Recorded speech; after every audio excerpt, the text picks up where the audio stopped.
Hello friends, welcome to my YouTube channel the web education.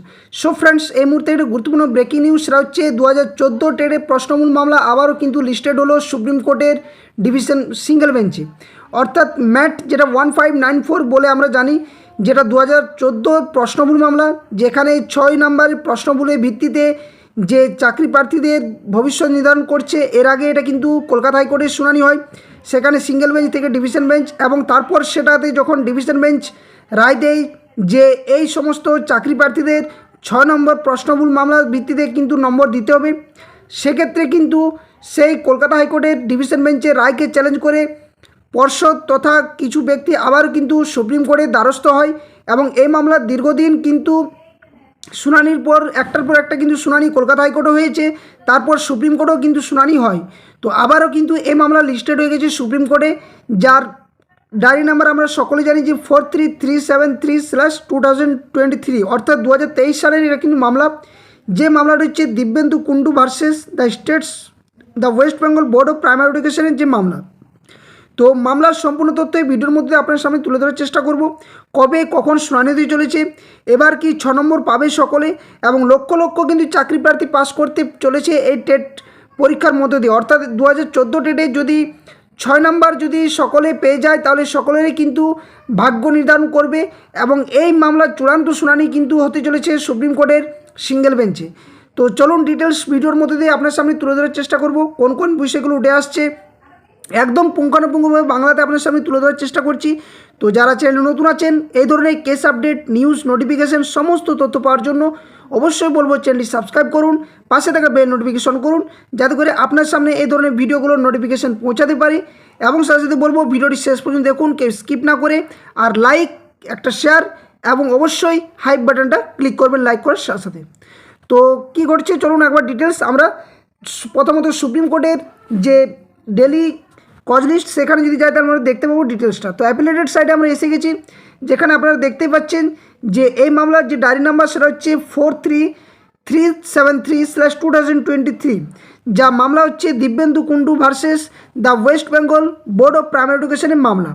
তো এই মামলা কিন্তু শুনানি হতে চলেছে আগামীকাল, অর্থাৎ 4 সেপ্টেম্বর 2025, অনারেবল জাস্টিস জয় মালিয়া বাগচির ডিভিশন সিঙ্গেল বেঞ্চে, যার সিরিয়াল নাম্বার রয়েছে 1702 নম্বরে।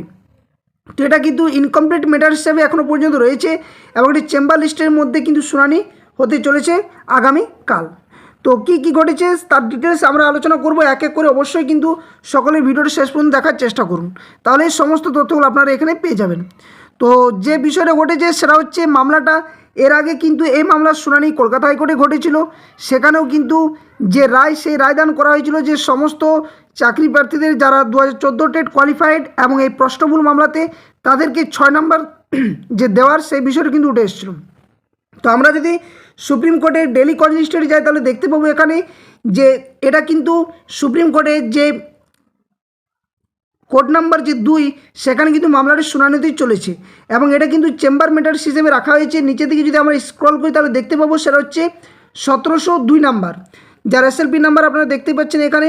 তো 1702 নম্বরে কিন্তু মামলাটা রয়েছে Dibyendu Kundu and others versus the West Bengal board of primary education and others নামক এই মামলা।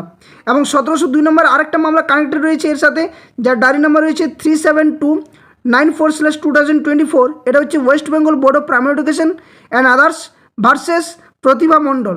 তো এই দুটো মামলা কিন্তু একসাথে কালকে শুনানিতে চলেছে সুপ্রিম কোর্টের সিঙ্গেল বেঞ্চে, জয় মালিয়া বাগচের ডিভিশন বেঞ্চে।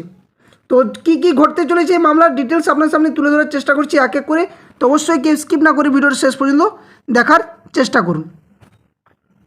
তো এখানে দেখতে পাচ্ছেন মামলাটা আমি আবারও দেখাবার চেষ্টা করছি। সেখানে এই যে 1702 রয়েছে, 1702-এ কিন্তু দুটো মামলা কানেক্টেড রয়েছে।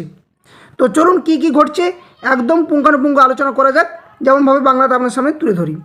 তো টেট যে রং কোশ্চেন বা প্রশ্নমূল মামলা, এখানে কিন্তু বদলে যেতে পারে মেধা তালিকাও, এবং সাথে সাথে প্রশ্নমূল মামলার ভাগ্য নির্ধারণের পথে 4 সেপ্টেম্বরে চূড়ান্ত শুনানি।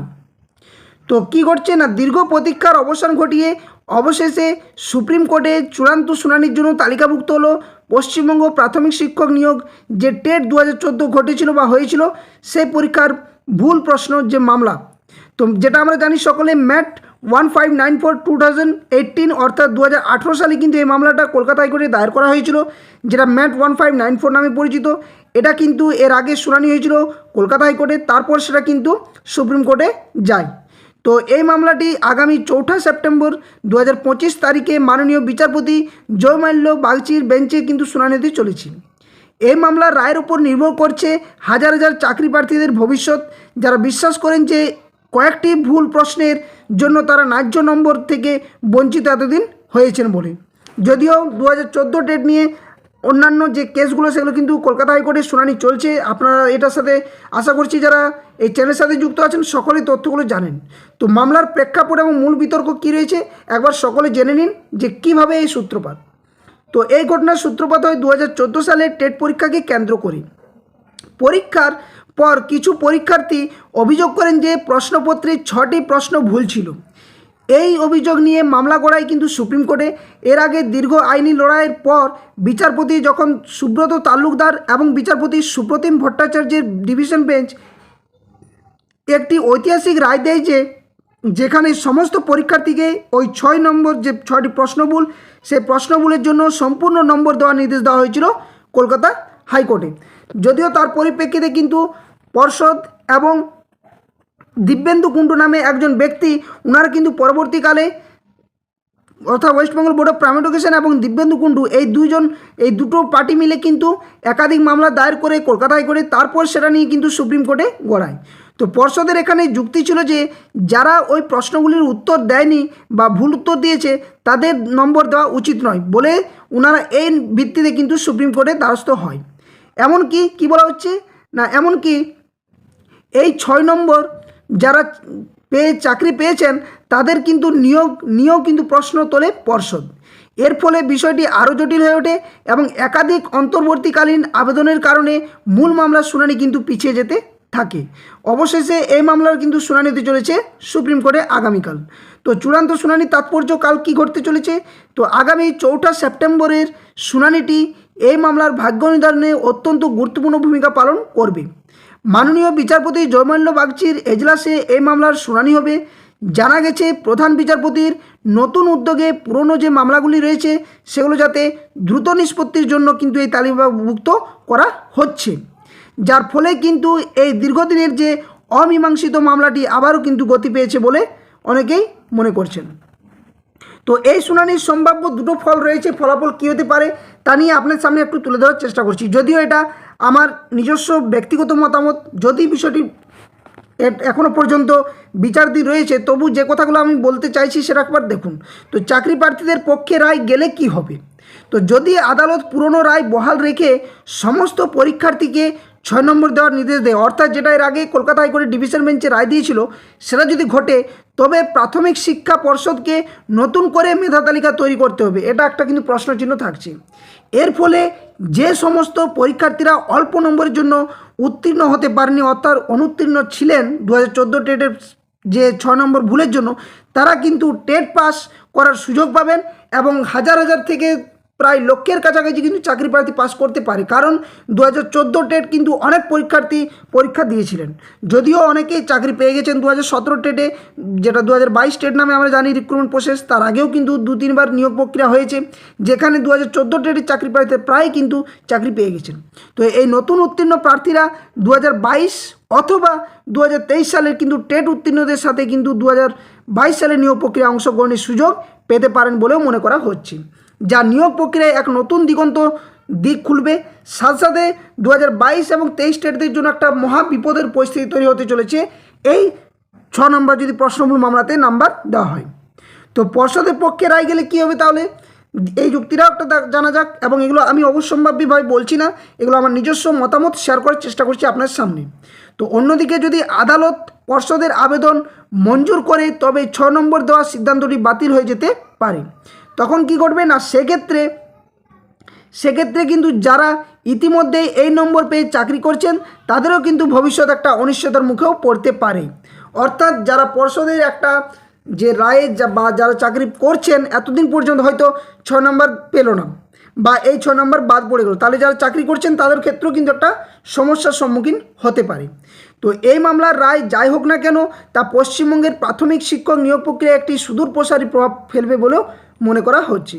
সমস্ত চাকরি প্রার্থী এবং শিক্ষামহল এখন 4 সেপ্টেম্বরের দিকে তাকিয়ে রয়েছে একটি স্বচ্ছ এবং ন্যায্য সমাধানের আশায়, এবং যার শুনানি কালকে সুপ্রিম কোর্টের সিঙ্গেল বেঞ্চে জয়মালিয়া বাবুর মহাশয়ের বেঞ্চে কিন্তু শুনানি নিতে চলেছে। 2014 যে প্রশ্নবুলে যে 6টি নাম্বার সেই মামলা কালকে শুনানি হবে।